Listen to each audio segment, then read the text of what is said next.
agradecido pa' mi vida. Me está contento y agradecido pa' mi salud, pa' mi familia, amigo y conocinan que sempre ton sostén pa' mí. Me está contento y agradecido pa' oportunidad que está presente a mi tu día. Me está contento y agradecido pa' sostén de universo. Me está contento y agradecido pa' mi guía en lo espiritual, pa' mi ángel en la tu real maná, que también está junto conmigo. Me está contento y agradecido pa' mi jornada nueva. Me está contento y agradecido.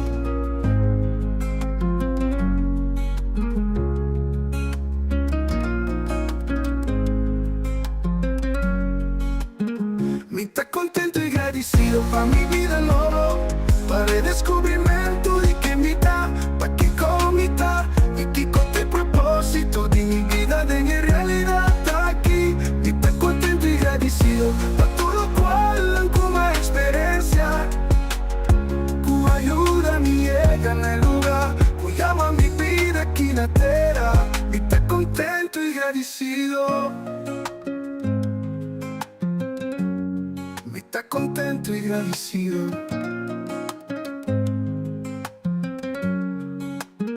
Me está contento y agradecido pa' amor. Me está contento y agradecido pa' felicidad, pa' comprender mi poder y cada vez está aquí.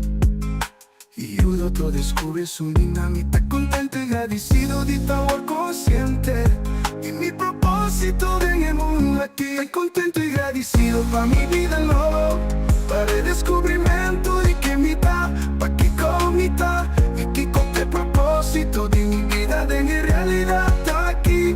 Me está contento y agradecido pa' todo lo cual como experiencia que ayuda a mi llega en el lugar que llama mi vida aquí en la tierra. Me está contento y agradecido.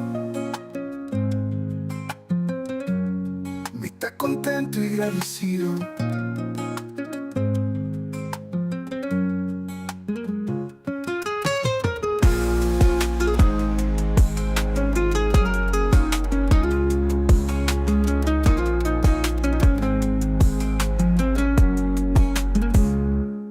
Me está contento y agradecido pa' amor. Me está contento y agradecido pa' felicidad, pa' comprender mi poder que cada vez está aquí.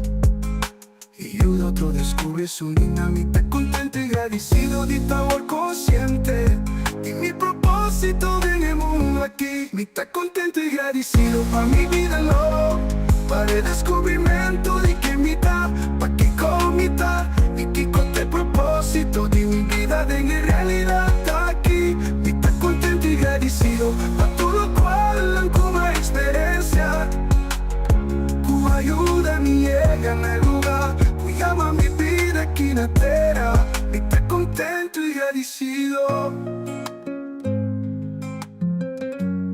Me está contento y agradecido.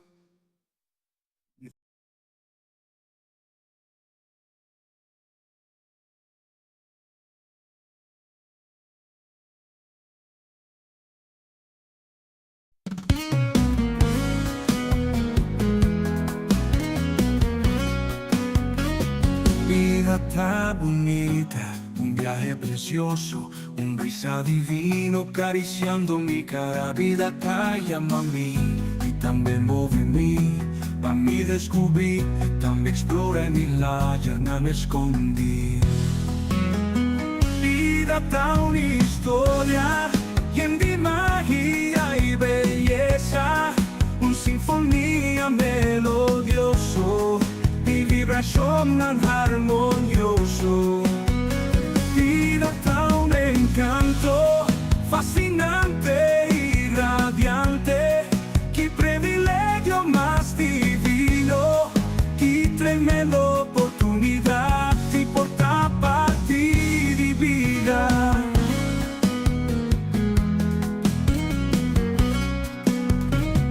Vida tan bonita, llena de color, una amazona, un océano y universo de amor. Vida tan llama por y también mueve por, pa' poder descubrir y también explore mi la yerna escondí. Vida Vida da un'historia llena de magia y belleza, una sinfonía melodioso y vibración armonioso. Vida da un encanto fascinante y radiante. Qué privilegio más divino, qué tremenda oportunidad de portar parte de vida.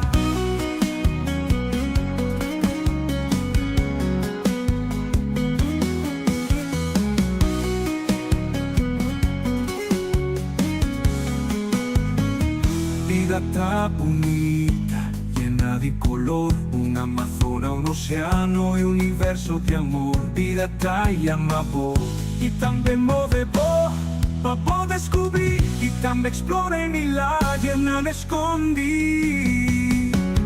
Vida da una historia llena de magia y belleza, una sinfonía melodioso y vibración armonioso. Vida da un encanto fascinante y radiante.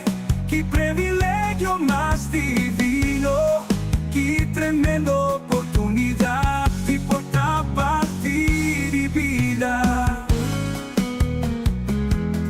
Y de vida.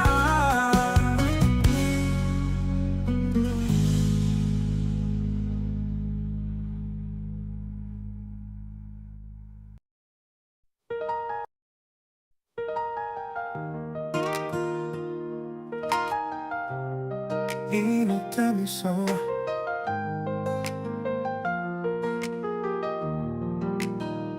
Mi no te avisó, mi no te desamparado, mi no sakikota soledad, mi te pon cuidar,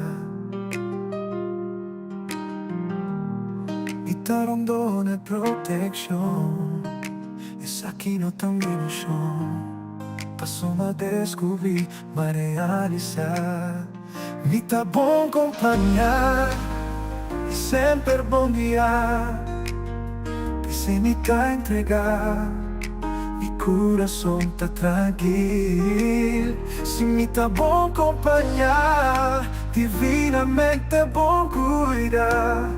Mi nota nunca me só, cielo completo.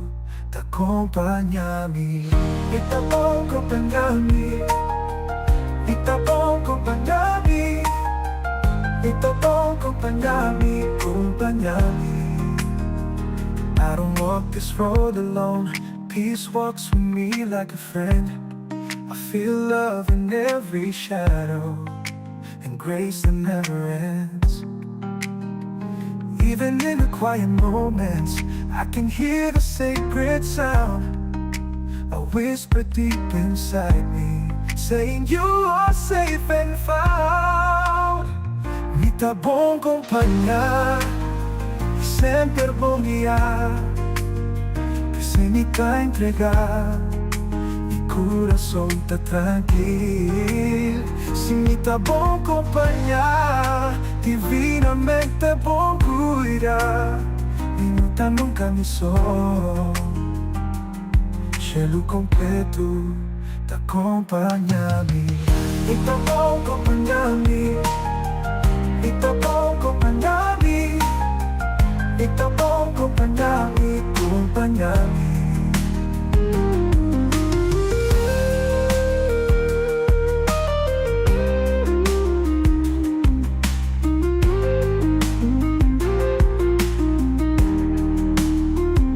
Tá bom acompanhar e sempre bom guiar, sem me tá entregar, mi coração tem tranquilidade. Se me tá bom acompanhar, divinamente bom cuidar. Mi nota nunca me só, cielo completo, t'accompagna-me. E tá bom acompanhar-me, e tá bom acompanhar-me, e tá bom acompanhar-me, acompanhar-me. E tá bom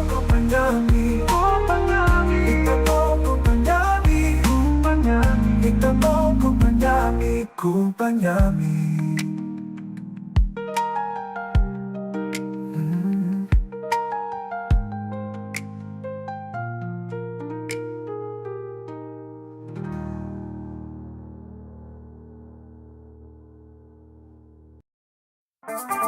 Et voilà la chose. Mi che sta contento, si vuole chi non mi sa. Contento, riba mi sa. Su questa, rimessa, balancesa. Attenzione. Musica moi, musica ti voilà. En position, tout le monde, comme ça, comme ça. Musica moi, musica ti voilà. Mi che sta contento, si vuole chi non mi sa. Contento, riba mi sa. Dami uma voz, mãe. Smile, que bonito smile. Smile, guarda pouco, files de vida. Tengo tá rico, pero na nova cuida. Tengo os placa no po compra, saludi e não tá coiuda. Dortim, dá uma agonia, bate na curva de mania. Quer sa não tá contente, ora vega vai não tem medo. Não gasta não tempo, felicidade por nada. Usamos fé como arma, bendición en mi vida, pidi Dios a vida. Mi que tá contento, si vuole chi non mi sa.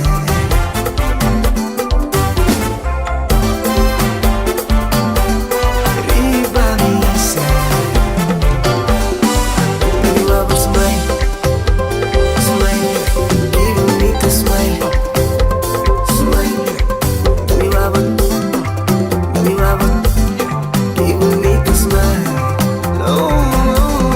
Ahora me está contento. Ahora me está contento. Ay, que suerte, tú me suerte. Y que suerte, tú me suerte.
Felizmente, bendición por Corsou, Aruba, Bonaire, Isla Riva e todos nós miramos na Holanda e of outra parte do mundo. Bem-vindo ao programa The Great Awakening, Aruba, já luna dia 8 de setembro.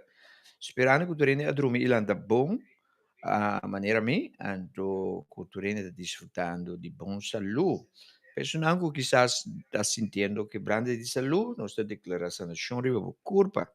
Então, não gusta de fiesta, of course, I am a guerra, mas para bem, hope I am as de vida e saúde para desfrutar de quantidade de vida que você tem bodilante. Você viu coach Glenn que não para servir com o carinho e o amor a trove. Me quer legal você conosco back na show em conexão com o evento que nós vamos celebrar fim de luna agora. Nós chega ayer, no, depois de vuelo largo for de Schiphol Amsterdam, nós barra na Punta Cana, queda rato e não, depois nós vini Corsou, nós chega bom, o vuelo estava bom, pois nós está aqui na Pasina-nos por as últimas preparações para o evento que nós vai ter dia 26, 27, 28 de setembro. Nós temos a luna de Near Death Experience, so nós também temos não também uma entrevista, pero nós também temos um vídeo, hopi dramático, hopi tante,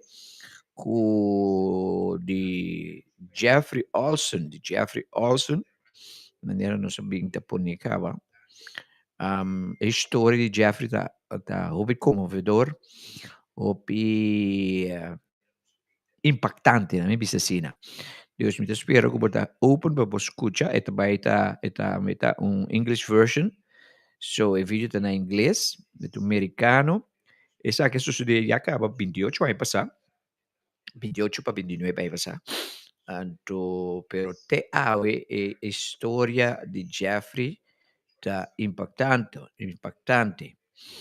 So, what in sintonia pues di bo programa The Great Awakening ko po mira tu giallo na mente a che riba nos plataforma The Great Awakening podcast nos sta aqui para servir. Un felizmente também para Ingrid Marcelina.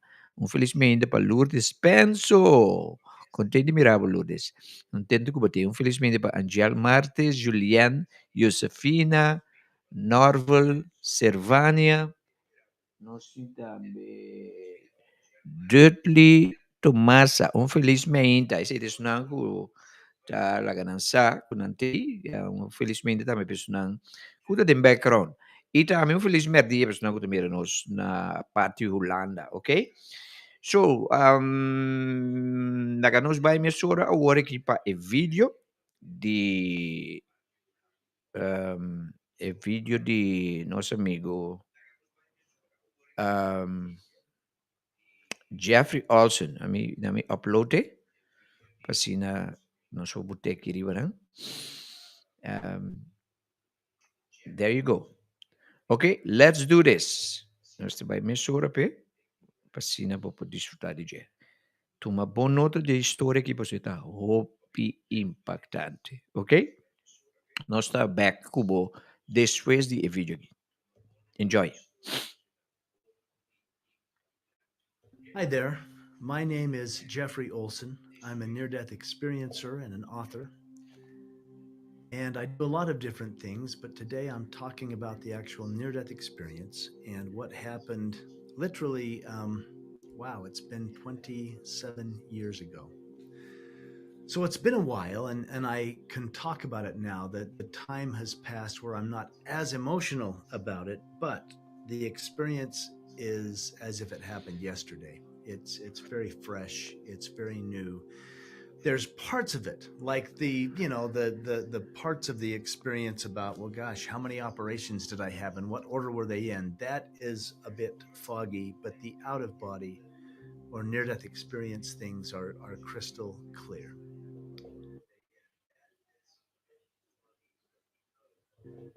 So the cause of my near death experience was an automobile accident. The whole family was in the car. It was myself, my wife, and our 2 boys. And we were driving home from a family outing, a family vacation. We had gone down to see my wife's family and had spent time in southern Utah around the Red Rocks, Bryce Canyon, Zion's National Park, some of those areas. And on the way home, we had a horrible accident. Now, it's interesting to go back to that day because it was a Monday. It was the Monday after Easter. And we were gathering the family to leave. I had packed the car up. And I had buckled the boys in their car seats and was ready to take off. And, my wife's parents were on the porch kind of waving like grandmas and grandpas do. And I put the car in drive and just began to pull away from the curb. And my wife said, "Stop, wait." Now, I thought she had forgotten something.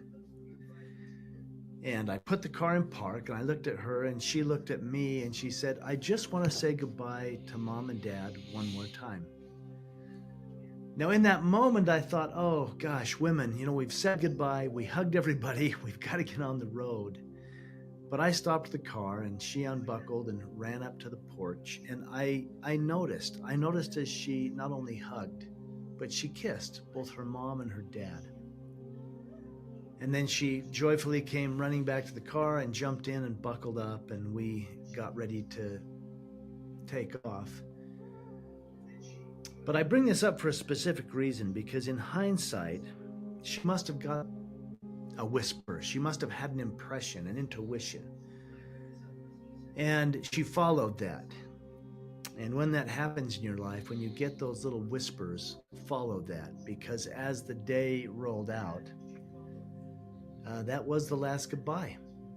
She jumped in the car. I went out on the interstate. I cranked it up to 75 miles per hour. I set the cruise control.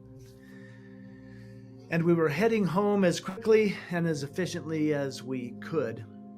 And there was reports of crosswinds. There was reports of a pickup truck driving erratically on the interstate. I think one of the most difficult parts of the story is that I believe I may have just dozed off at the wheel. Just for a moment, just that little nod, but I recall swerving to the right, overcorrecting to the left, and in overcorrecting to the left, I lost control of the car and the car began to roll, not off the road, but down the road at 75 miles per hour. It was a horrific accident. The reports say the car probably rolled no less than 6 to 8 times. I blacked out for most of the rolling, but when the car came to a stop, I was completely conscious. And the first thing I heard was my 7-year-old son, Spencer, crying hysterically in the seat behind me in the back seat. And my first initial thought was, I've got to get to my boy. I've got to get to my son. But that's when I realized that I could not move. I was pinned either to the floorboard or the seat. I couldn't tell. There was all the broken glass. There was the smell of heat and gasoline. And I was unaware of my injuries in that moment. I knew I was struggling to breathe. I was experiencing pain, but the adrenaline was the main driver here. But what had actually happened is both of my legs had been crushed. My left leg was eventually amputated above the knee. My back had been damaged in 2 places. My rib cage was damaged. My lungs were collapsing. My right arm had almost been completely torn off. And then the seatbelt had cut through my abdomen. My intestines had been ruptured, and I was physically a mess, unaware of the injuries, but I knew my son was crying. I mean, here's my 7-year-old son hysterical in the back seat, and I thought, I've got to get to my son. He's crying hysterically, but that's when I realized that no one else was crying. And the brutal reality hit in that moment that both my wife and my youngest son were gone. They were killed instantly in the accident, and that was a very difficult place to be. I mean, here I was pinned, I'm losing consciousness, I've got a hysterical 7-year-old, half the family's passed, I can't get to him, I was driving the car. I mean, the guilt, the remorse, the all that goes with it was overwhelming. And I don't share this to be morbid or graphic, simply to give context to what was going on. This was one of the darkest times of my life. And in that moment, light came. I literally felt light come, like light came and surrounded me. It was tangible. It seemed to be comforting me in this horrible automobile accident, this terrible crash. And it felt as if I was taken or lifted or rose above the accident scene. And suddenly I was fine. It's like, wow, I can breathe. There's no pain. And I was even confused as to how can I be okay? But suddenly the pain, the trauma, all of it was gone. I was there in this light that seemed to be incredibly comforting. And as I was just making sense of what's happening or what happened, suddenly my wife was in the light too. My wife, who I knew was deceased at the scene, but she was very much alive in this holding tank, this bubble of light, if you will. And she began to share and communicate with me that Jeff, you can't come, you've got to go back, you can't come. And we literally had this conversation about how if I stayed with her, our surviving son, Spencer, would be orphaned. And she didn't want that. And for whatever reason, she was not coming back, but I had the opportunity to come back. And we talked, we made a deal that I would come back and raise our son. And I said the most interesting goodbye I'll probably ever say. And then in a thought, in merely a thought, whoosh, I found myself moving about a busy level 1 ER trauma center. Now, I have no concept of time in this bubble of light. The crash happened. I later found out that people arrived on the scene. Emergency services were called. Spencer, my 7-year-old, was banged up pretty good, but he basically walked away from the accident physically. Emotionally, he thought the whole family was gone. I had to be extricated from the car. My injuries required that I be airlifted or life flighted to a level 1 trauma center. I don't recall any of that. I wasn't even aware of that. All I knew was I'd crashed the car. I had said the most profound goodbye I'll ever say. And here I was moving about a busy level 1 trauma center. And as I did so, I could see and feel the patients, the doctors, the nurses, the families of the patients. It's like I had a 360-degree view of everything. But I wasn't only seeing it, I wasn't only seeing it, I was feeling it, I was experiencing it. It was intense and overwhelming. There was this oneness. There was a connectedness. Everyone I saw, I instantly knew them perfectly. I knew their love, their hate, their motivations, their struggles, their challenges, their joy. I knew them as if they were me. And I felt them like I was connected to them. I was them and they were me. There was this absolute oneness, this connection, and no judgment. For instance, this nurse passed me in the hall and she was unaware of me. Now, keep in mind, this is my spirit. My spirit's left my body. My body is on a gurney somewhere, but here's my spirit wandering through the hospital, experiencing everyone I saw. The nurse passes, and I knew immediately, I felt immediately her life, the abuse she had received as a child, and the pain and the trauma from that. But in that same instant, I also saw the magnificence of her soul, of who she was, what she was being there in the nurse, as a nurse in the hospital. I mean, healing, serving. And this was true of everyone I saw. There was this absolute connection and this overwhelming feeling of love, no judgment, seeing the magnificence of their being. I knew I was seeing them as God sees us. And was having this experience in the hospital till I came to a body I didn't feel anything from, and that's what was confusing until I stepped closer to take a look and realized, oh my gosh, that's me. Or that's my body, that's the skin suit, that's the flesh, that's the the body I had been in.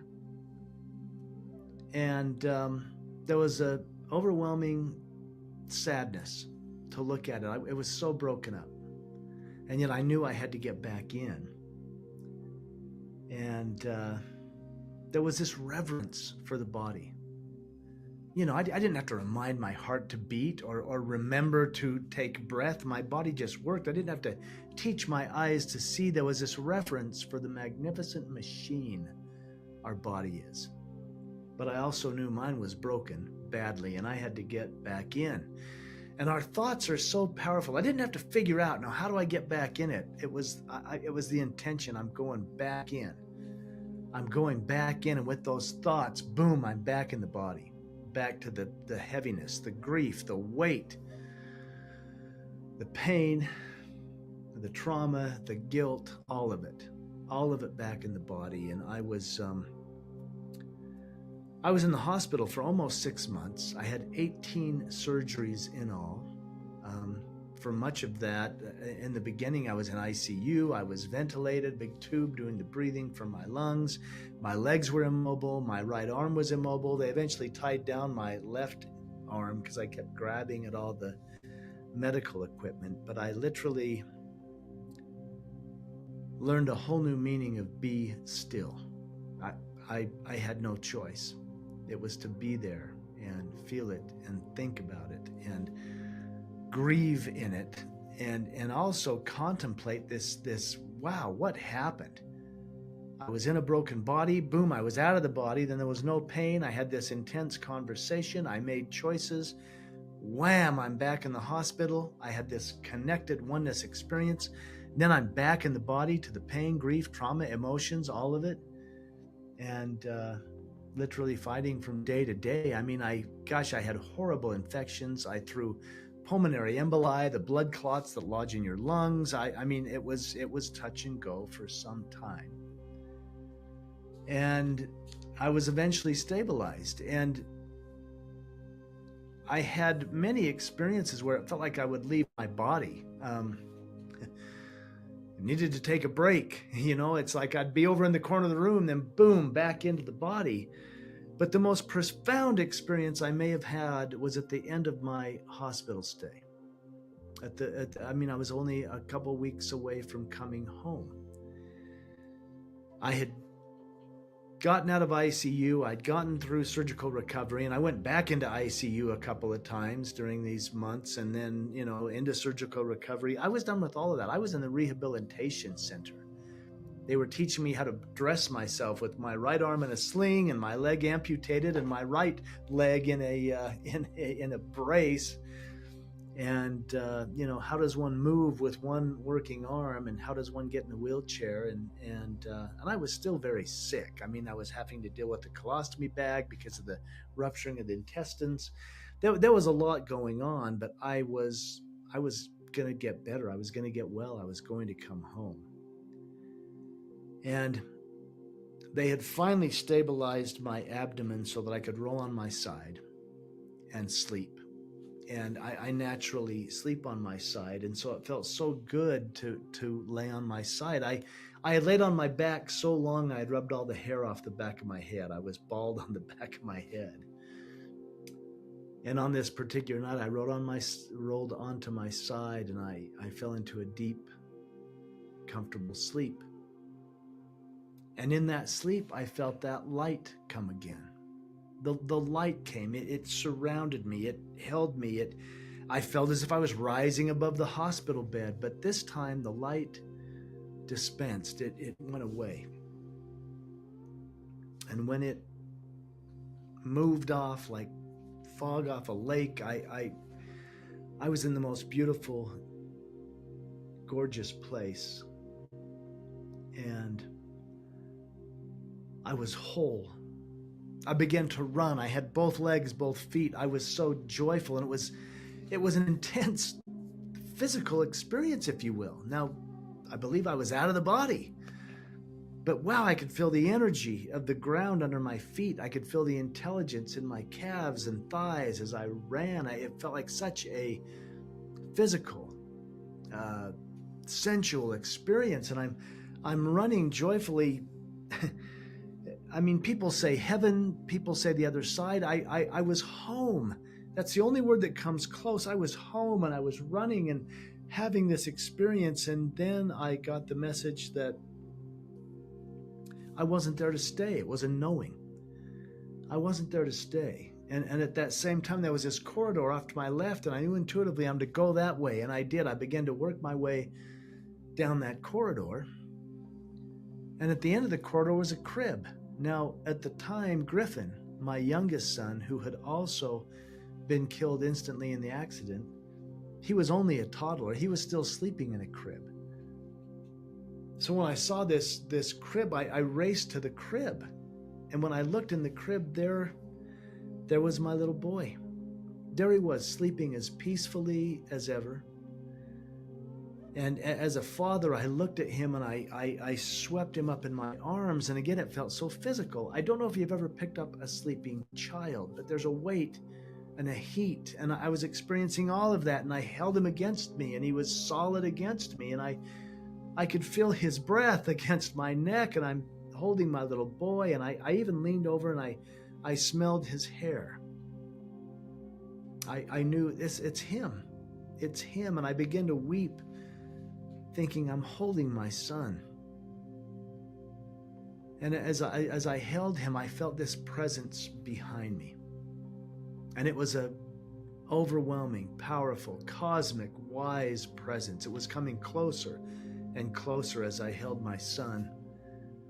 And I began to have guilt bubble up. I began to have these feelings of, wow, I'm holding my little boy. He's here because I crashed the car. His life was cut short because I overcorrected or dozed off. And this presence is coming closer and closer, and I'm feeling like I'm in so much trouble. I'm his dad. I was meant to keep him safe, and I crashed the car, and I had this thought as this presence came closer and closer and was right behind me. I had the thought, I hope I can be forgiven. And in that thought, and this almost felt physical too, these divine arms just wrapped around and held me and my son. And that's when the whole lid came off. Just this download came in, this downpouring. It was, as I have the thought, I hope I can be forgiven. The first information was, there's nothing to forgive. Your life is in perfect divine order. And I'm like, how could that be? I'm holding my son and I'm weeping, and I begin to see my life.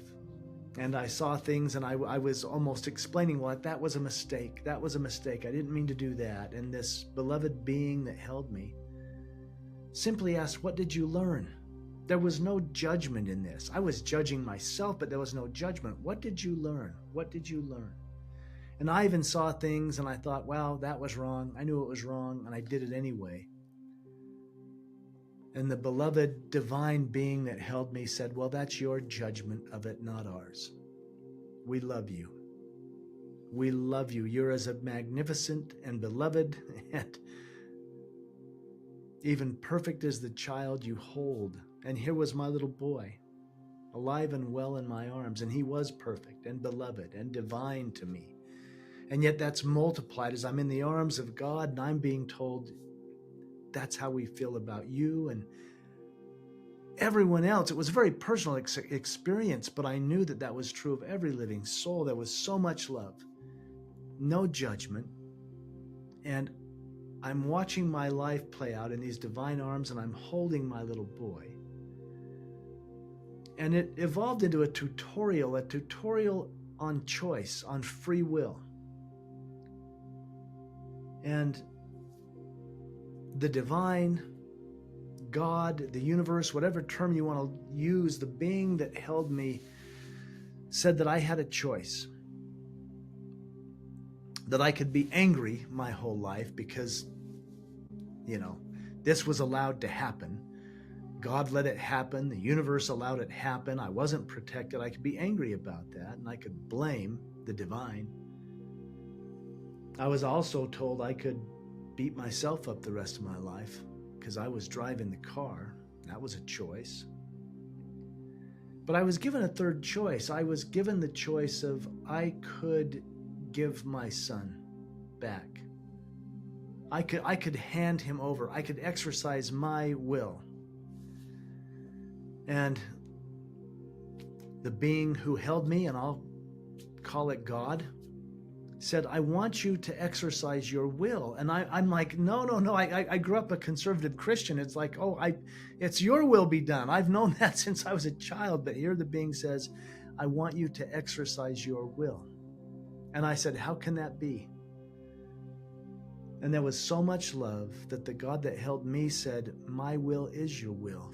That's how beloved you are. My will is that you always have free will, that you get to choose. And I was told that I could hand my son over, that I could trust and let go and hand him over to God, and therefore exercise my will and not feel as if he was jerked away and taken, and that I was a victim in any of this, that I could be an accountable being exercising choice. And in all that love and all that beauty and all that peace and all that connection, I kissed my little boy and I handed him over. I gave him back to God. And in doing so, I found myself back in the hospital bed, back to the amputation and the brace and the colostomy and the shoulder and all the things that were going on with my body. But my soul had made this connection, had been mentored or tutored or allowed to choose, and that made a lot of difference. It made all the difference. And yet I don't want anyone to think that I had this horrible accident and I had these profound near-death experiences and I was okay. No, I had the horrible accident. I had profound out-of-body or near-death experiences, and I grieved like anyone else would grieve. I hurt like anyone else would hurt. I struggled like anyone else would struggle. I mean, I eventually was able to come home. I was able to get back to work. I was fit with a prosthetic limb. I learned to walk again. They were able to take the colostomy down. They were able to work on the shoulder and do some pretty good rehabilitation. I only have about 60% use of it, but hey, it works. But I was able to keep my word. I was able to raise my son. I was able to come back and do exactly what I said I would do.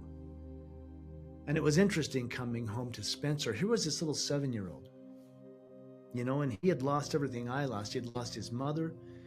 He had lost his little brother. He had lost his father in many ways. I came home in a wheelchair with one leg amputated above the knee, the other leg in a brace, the right arm in a sling, and a colostomy bag, and I was able to drive the electric wheelchair with my one good working arm and hand. And that's the state I returned home. And I didn't even get to return home. I had to go to my brother's house, and I had home health and physical therapy and everything else going on for months. But when I went home to my brother's house, and my son had been staying with my brother and his wife, my brothers, and they're my heroes. I mean, they practically lost their jobs to come and assist me and support me and even sit with me at night. And as I came home, and my brothers, would have to literally lift me. They'd have to pick me up and put me in this wheelchair. I couldn't transfer with all the injuries and everything that was going on.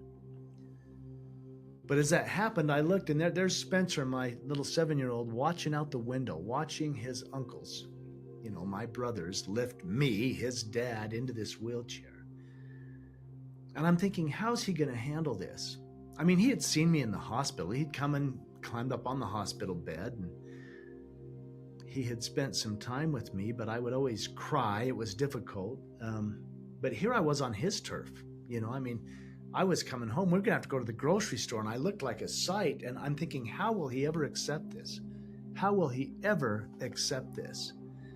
And I see him looking out the window as my brothers are picking me up and putting me in the wheelchair. And, you know, I'm navigating. They'd build a ramp so I could get in the house. And I began to, you know, get situated in the chair. And Spencer came running out of the house.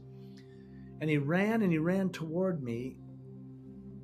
And then he ran right past me. Just ran right past me. And I thought, this is too much. He can't handle this. This is too much.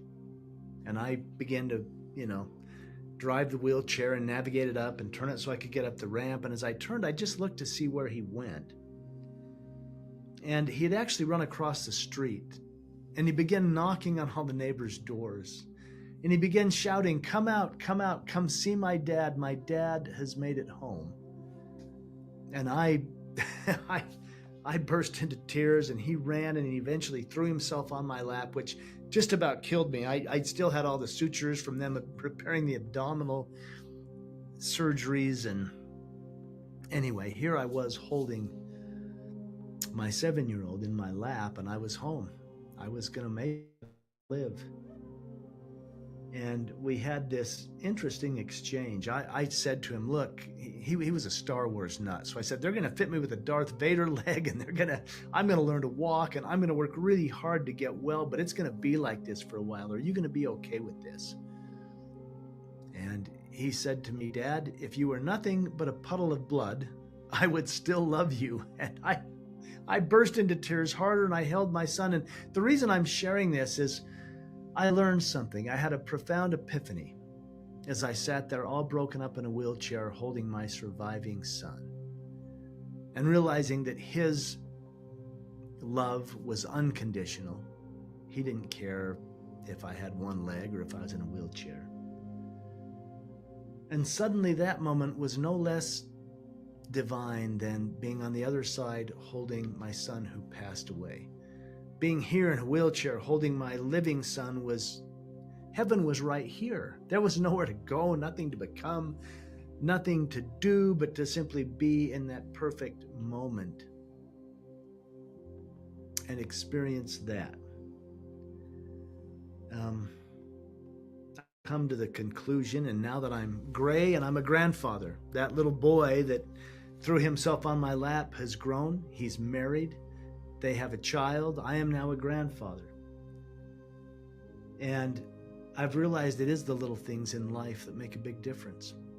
The little things are the big things. People will say to me, oh, you must have been spared for some profound, cause. And I'm like, yeah, to play catch with my boy, to watch one more sunset, to see the flowers bloom in the spring and the fall leaves come off the trees and flutter to the ground in the fall. When I was in the arms of the divine, and I was so concerned about judgment. In fact, I had even had the thought as I was in those arms, when I felt so guilty, I thought I failed the test. Life's a test, and I failed it. And the divine said to me, life is not a test. Life is a gift. Life is a gift that you can experience and expand and make choices and experience the results of your choices. And you are at free will to learn, to grow, to be, to love, to do whatever life manifests for you. And that is a gift. That is a profound gift. I want to share my love with anybody watching. We all go through difficult things. Life never stopped being difficult at some junctures. I say lifes. Some days are blissful and joyful and fun and happy. Other days are challenging and difficult and painful or sorrowful. My father recently passed away. I watched his whole life. He was 90 years old. And we don't die. We don't die. Dad's soul, his essence, his consciousness, his spirit left his body. But we live on, and there is no end. We are eternal beings. We're divine beings. And the sooner that we embrace that and live that way and lock arms and walk each other through this experience of life, the better off we'll be. Thank you for listening. Thank you for being with me. Gosh, if you have questions or if you want to connect, you can reach me at my website. That is Envoy Publishing, ENVOY publishing.com. You can write me an email there, and I actually look at those. I've wrote a personal memoir on the experience called Knowing. It is available on Amazon. My son, Spencer, now that he's a grown man, we recently released a children's book. It's called Where Are You? And it's from the innocent perspective of a child. He was 7 years old. He was a boy. And he didn't have a near-death or out-of-body experience. And he had his mother pass and his brother and went through everything he did. As he became a man and married, he wanted to do something for young people. So we collaborated on a book, which we thought was a children's book, but it's been embraced by anybody who misses somebody. It actually was an international #1 bestseller. Where Are You? Also available on Amazon. And it's a beautiful story of not only his journey, but all of our journey as we have people pass, as we miss, as we love, as we seek for the divine, not only outside of us, but within us. And it comes to the conclusion that we only grieve because we love. And I think grief may well be the most magnificent manifestation or expression of love. So make choices. Yes, we'll have grief. Yes, we'll have joy. But let's choose joy. Let's choose joy and choose to be joyful as we go through our experiences and as we go through this thing called life. I send my love and blessings to each and every one of you, and I hope we connect real soon. Thank you.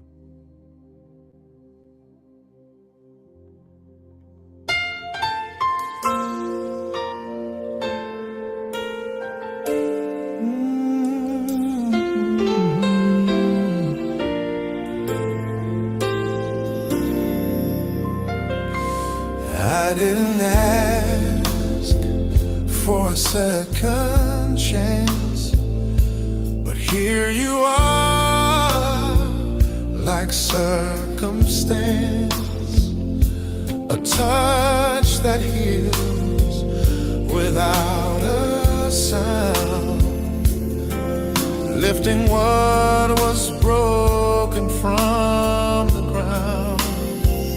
It's a gentle revival, not a flame.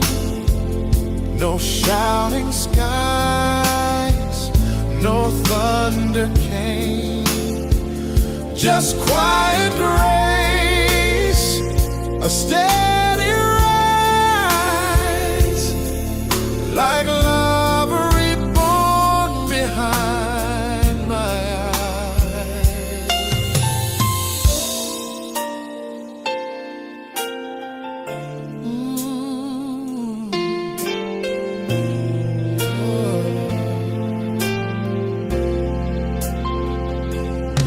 Came soft like a whisper tune, a melody beneath the moon. No preacher loud, no roaring crowd, just me and you and truth aloud. It's a gentle revival, not a flame. No shouting skies, no thunder came. Just quiet grace, a steady rise, like love reborn behind my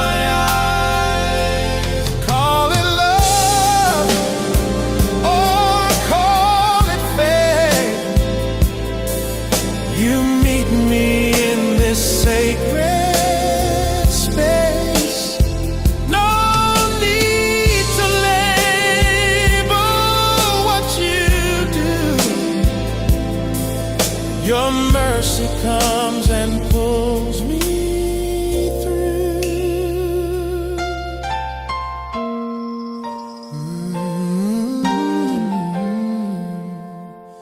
Gentle revival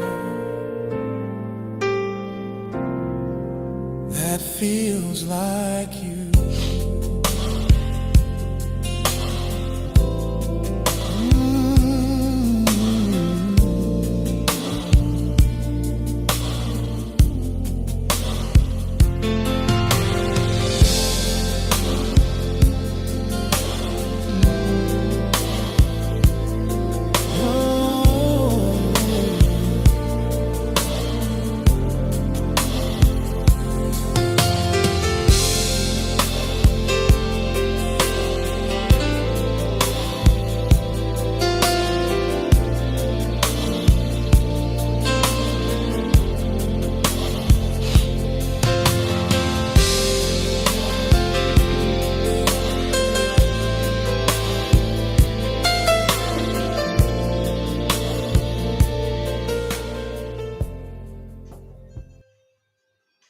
Esse aqui é o programa The Great Awakening Podcast.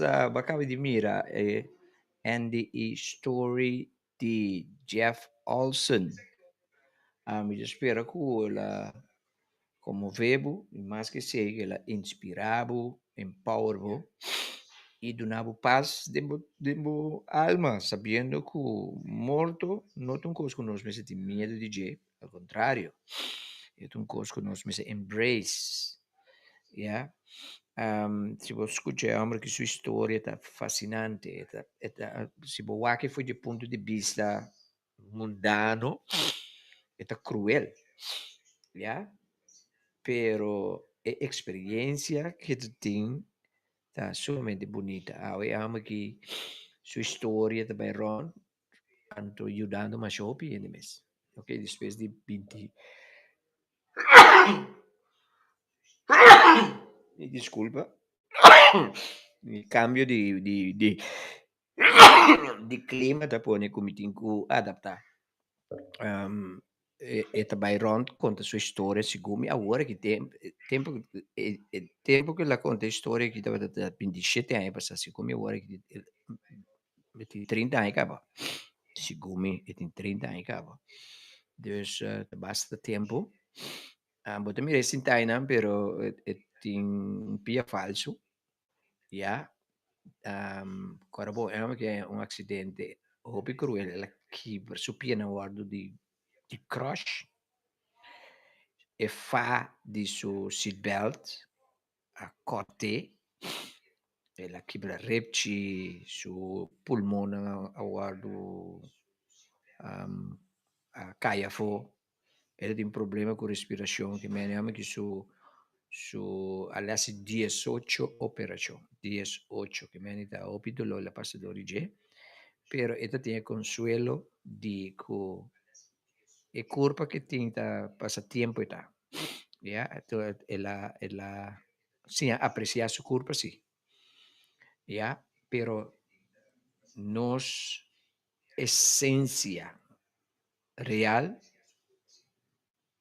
di mestiere e curva pa el momento temporal que nos está aqui dá, pero nos essência está intouchable, está intocável, não tem final ali. De como, sobre nossa essência está Deus mesmo. Ok? Não me repetir assim, nossa essência está Deus mesmo. Yeah? Mas gusta, ora que la bisa que Deus obedece mi voluntad, está boa voluntad. Just think about that. Mi voluntad abo su voluntad. Lo que sea que abo decidir, te dio su voluntad. No me repetí mi mes. Lo que sea que abo decidir, te dio su voluntad. O quizás tiene te qualche programa de dice que me si me hace algo que te completamente revés también te dio su voluntad. Yes. Exactamente. Ahora, nos nota que pasa nada malo. Não está aqui para si, lo qual que está sale fora é ponto de vista de estimação incondicional. Tudo o qual que nós está assim, nós temos assim é fora de coração de estimação incondicional. Pero what if se você não sabe como tem que funcionar fora de ponto de vista de estimação incondicional, então vai estar se coisa natural vez. Deus não está tomando mal. Contrário na lo qual religião, a igreja não assim nós. Tocante de picar, etc. Nada que bohasi não está malo, de vista de Deus. Não está assim, lo qual que nós está querer que nós tengamos. Já?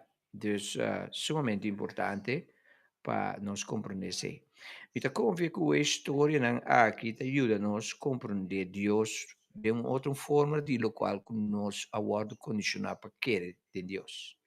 Nós agora condicionar para querer que Deus, um Deus que está castigar-nos, um Deus que está manipular-nos, que está riba-nos. Não, Deus está lagava os bocos. Ok? E vida aqui, deve planeta aqui está uma experiência que cada um de nós tem que experienciar para nós mesmos. Porque nós não mesmo ter, what,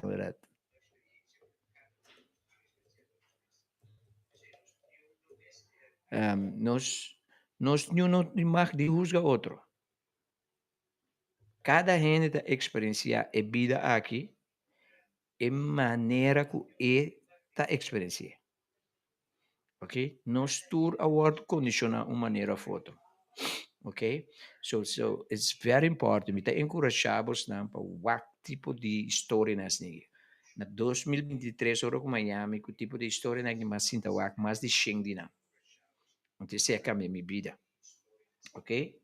So, pensei nós assim, o lunes de setembro, que é o lunes de Near Death Experience. E se abo, aí de experienciar Near Death Experience, abo conhecer gente que experienciar Near Death Experience, tem contato comigo, para me por uma boa história, para uma boa história, por cambiar a vida. Ok? So, estava um prazer servir-vos, não? Obviamente, trove. Me desculpa que ayer nós não temos programa, para motivo que suddenly me estava bem corso. Então, me não pode ter programa ayer. Logicamente, por agora que tem programa, está de avião. Eu pensei, ayer nós não temos corso aspierta. Pero, hoje não está demo programa.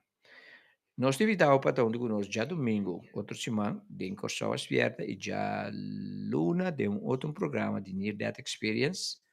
Então, corda, dia 26, 27, 28, nosso evento corso aspierta, WAC para botar BT. Ok, corda é completamente grátis. O único coisa que pedimos é por assim donação. Ok? Estava um prazer servir-vos, não? E me quero despedir de bolso de seguinte maneira, ok? Tu Cosbo e te outra semana.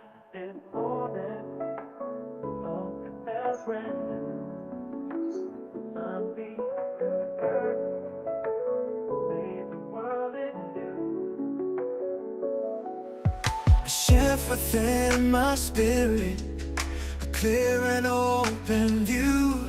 The fog of doubt had lifted, the truth I finally knew. I am light, a radiant burning flame.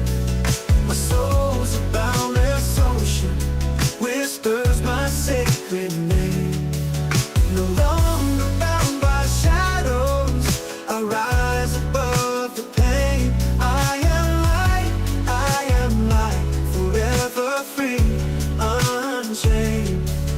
The whispers in the starlight, the secrets in the breeze, they all speak a language my awakened heart peace. Connected to the rhythm, the dance of all the seas, a symphony of wonder carried on the gentle breeze.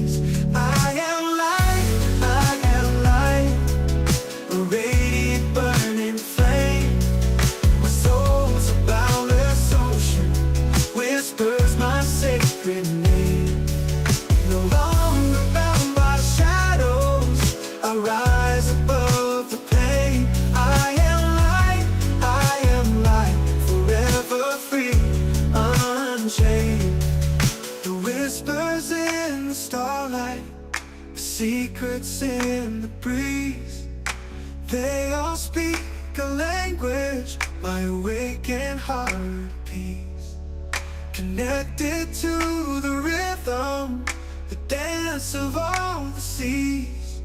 A symphony of wonder, carry on the gentle ease. I am light, I am light, I am light. A radiant burning flame, my soul's a boundless ocean, whispers my sacred name.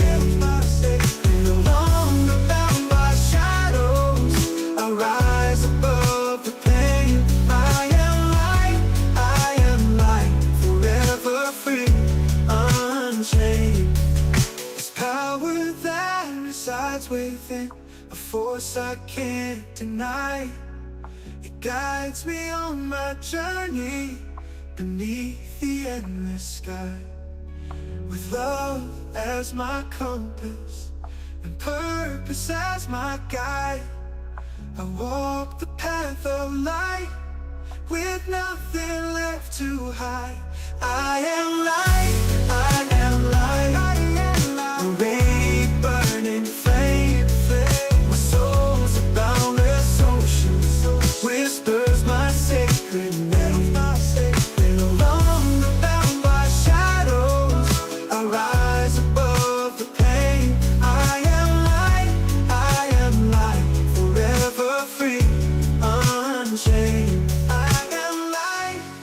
am light, forevermore I'll shine. A beacon in the darkness, the love that's truly mine.